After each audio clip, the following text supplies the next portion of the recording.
Olá, seja mais uma vez muito bem-vindo ao nosso canal Reflete e vamos juntos novamente refletir de maneira breve sobre a Palavra de Deus no Evangelho do dia. Hoje é segunda-feira e o nosso Evangelho é de Mateus, capítulo 7, versículos do 1 ao 5.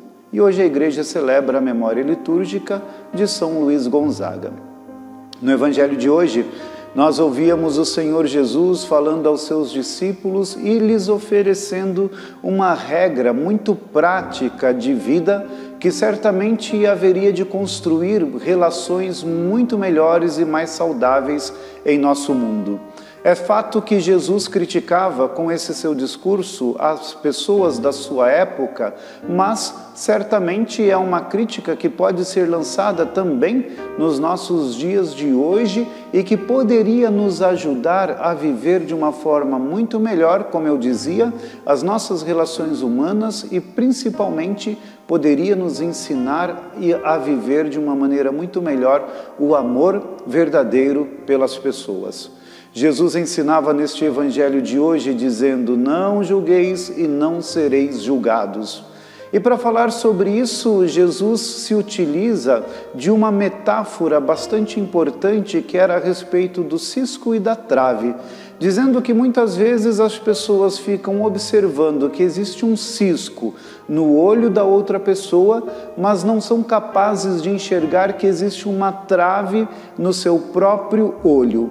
Para dizer que muitas vezes nós enxergamos os erros dos outros, pequenos erros, pequenas dificuldades, pequenos desafios que são parte da vida do outro, mas não somos muitas vezes capazes de enxergar dificuldades grandes, desafios grandes, erros grandes e grandes pecados que nós mesmos cometemos. Por isso que Jesus se utilizava desta palavra tão forte, chamando aquelas pessoas de hipócritas. Hipócritas. Primeiro você tem que tirar a trave que está no teu olho antes de você querer ajudar o outro a tirar o cisco que se encontra em seu olho. Muitas e muitas vezes nós acabamos agindo desta forma. Somos rápidos, velozes em observar a vida das pessoas, em julgar a vida dos outros, em condená-los por causa das suas atitudes, mas não olhamos para nós mesmos e não cuidamos de endireitar a nossa própria vida. Como seria bom se cada pessoa se preocupasse em viver a sua própria vida sem ficar lançando críticas e julgamentos sobre a vida dos outros. Como seria bom se as pessoas se preocupassem em melhorar a si mesmas e não querendo transformar ou mudar a vida dos outros. Eu costumo dizer sempre que é tão difícil mudarmos coisas pequenas em nós. Como que nós vamos querer mudar no outro aquilo que não nos pertence?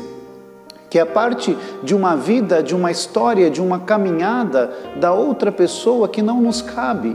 A nós nos cabe cuidar da nossa vida, melhorar a nossa vida, ajudar-nos a nós mesmos e apenas assim nós já estaremos também ajudando as outras pessoas e também por meio de orientações cheias de amor, cheias de caridade, por meio de orientações em que nós temos um respeito profundo pela caminhada, história, necessidade, vida do outro, então nós podemos também ser luz na vida do outro para que o outro cresça, mas que cresça no seu tempo, para que o outro cresça à medida em que ele tenha condições de avançar, à medida em que ele tenha condições de dar os passos consistentes para a transformação de si, e não de acordo com aquilo que nós queremos, ou achamos, ou pensamos, ou julgamos, ou desejamos, ou acreditamos que seja o certo, nada disso. Aquilo que nós acreditamos vale para nós e não para o outro. Aquilo que precisa ser transformado deve ser transformado em nós e não no outro. Não podemos ser guarda nem vigia de ninguém. Podemos ajudar por meio do nosso testemunho e por meio do amor e da caridade. É isto que nos cabe, transformar-nos e iluminar a vida dos outros para que os outros tenham condições também de ser transformados, mas sempre a partir de si mesmo. Peçamos ao Senhor Jesus que nos ajude a viver uma vida sem julgamentos, sem hipocrisia. Que Deus nos abençoe.